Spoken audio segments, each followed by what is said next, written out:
राजनीतिक सामाजिक सरोकार से भरपूर। प्रदेश की हर छोटी बड़ी खबर से करेंगे आपको रूबरू।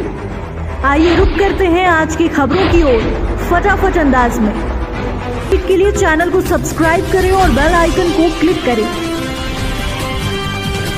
मध्य प्रदेश के स्वास्थ्य मंत्री प्रभुराम चौधरी ने कोरोना संक्रमण के बढ़ते हालातों के बीच एक माह में दूसरी बार जिला की स्वास्थ्य सेवाओं की नब्ज टटोलने सागर का दौरा किया, जहां अपने दौरे के दौरान उन्होंने स्मार्ट सिटी के कंट्रोल कमांड सेंटर पहुंचकर संक्रमण के हालातों के बीच चिकित्सीय इंतजामों पर प्रशासनिक अधिकारियों से चर्चा की एवं सेंटर के माध्यम से ही मरीजों से सीधा संपर्क कर हालचाल जाना। इसके बाद वह बीएमसी भी पहुंचे, जहां उन्होंने यहां की व्यवस्थाओं को भी देखा। मध्य प्रदेश में तेजी से बेकाबू हो रहे संक्रमण के हालातों ने सरकार की नींद उड़ा रखी है। आलम यह है कि कोविड के बढ़ते मामलों के चलते इलाज के लिए जरूरी चिकित्सीय संसाधन भी कम पड़ रहे हैं। ऐसे में सरकारी स्तर पर किए जाने वाले इंतजाम में देरी ने हालात और बिगाड़ दिए हैं, जहां ऑक्सीजन की कमी एक बड़ी समस्या बनी है, जिसके चलते खासी परेशानी मरीजों को उठानी पड़ रही है। ऐसे में चिकित्सीय व्यवस्था सहित अन्य संसाधन की पूर्ति की व्यवस्था डिमांड के अनुरूप बनी रहे, विभाग के मंत्री स्वयं विभिन्न जिलों का दौरा कर व्यवस्था दुरुस्त बनाए जाने की कवायद में जुट गए हैं। इसी कड़ी में स्वास्थ्य मंत्री प्रभुराम चौधरी ने सागर पहुंच जिले के कोरोना संक्रमण के हालातों की समीक्षा की, साथ ही अपने स्तर पर प्रशासन सहित स्वास्थ्य विभाग को व्यवस्थाओं को दुरुस्त बनाए रखने महत्वपूर्ण निर्देश दिए। इसके साथ ही उन्होंने स्मार्ट सिटी के कंट्रोल कमांड के जरिए अस्पताल में भर्ती मरीजों को मिलने वाली व्यवस्था को समझने का प्रयास किया।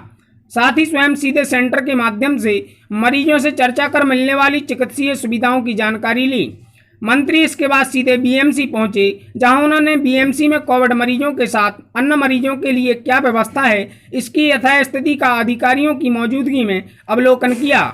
जहां उस वक्त मंत्री के सामने प्रबंधन की अव्यवस्थाओं की कलाई खुल गई, जब मरीजों के परिजनों ने यहां व्याप्त अव्यवस्था के साथ इलाज में जारी कोताही पर उनका घेराव कर एक के बाद एक तीर दागे। सरकारी दावे से उलट बने हालात पर पर्याप्त इंतजाम नहीं होने पर उन्हें आईना दिखा डाला।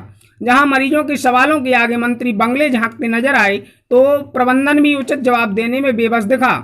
जहां एक बार फिर आश्वासन का मरहम लगा मामले में मरीजों के परिजनों से किनारा कर निकल लिए। इस दौरान स्वास्थ्य मंत्री मैदानी स्तर पर बने अव्यवस्था के हालातों की हकीकत से रूबरू होने के बाद भी मीडिया के सामने पर्याप्त इंतजाम का दावा करते नजर आए। उन्होंने कहा कि संक्रमण से निपटने सरकार की तैयारी दुरुस्त है, तो वहीं कुछ अन्य मामलों में पूछे गए सवाल पर वह गोलमोल जवाब देते हुए कन्नी काट गए। बहरहाल कोविड के दौर में सरकारी और प्रशासनिक स्तर पर जारी अव्यवस्थाओं का दंश झेल रहे मरीज के परिजनों में अब खासा आक्रोश पनप रहा है। जहां बने हालात पर वह जमकर खरी खोटी भी सुना अपना आक्रोश जाहिर कर रहे हैं। अगर वो सही होता तो हम तो वैसे ही ले जाते सर घर। डॉक्टरों का ऐसा रहेगा बोलते हैं कि 2-3 घंटे में मर जाएगा। एक बाहर एक हेल्प डेस्क लगा दो, जिसमें नहीं एक आदमी जो अटेंडेंस हो को उनकी जानकारी, लेकिन डॉक्टर जबरदस्ती कहते हैं कि घर ले जाओ पेशेंट के इलाज। तो जैसे जबरदस्ती साइन कराते हैं कि साइन करो और घर ले जाओ उनको। ये कौन है जो? ये डॉक्टर वार्ड नंबर 6 में परवेश सेन नाम से है एक लड़का, मतलब भाई मेरा, सर्वेश सेन। तो यहाँ पर व्यवस्थाएं डॉक्टर लोग सुनते नहीं है, और ये व्यवस्थाएं कैसी चल रही हैं यहाँ पर? व्यवस्थाएं कुछ ठीक नहीं है।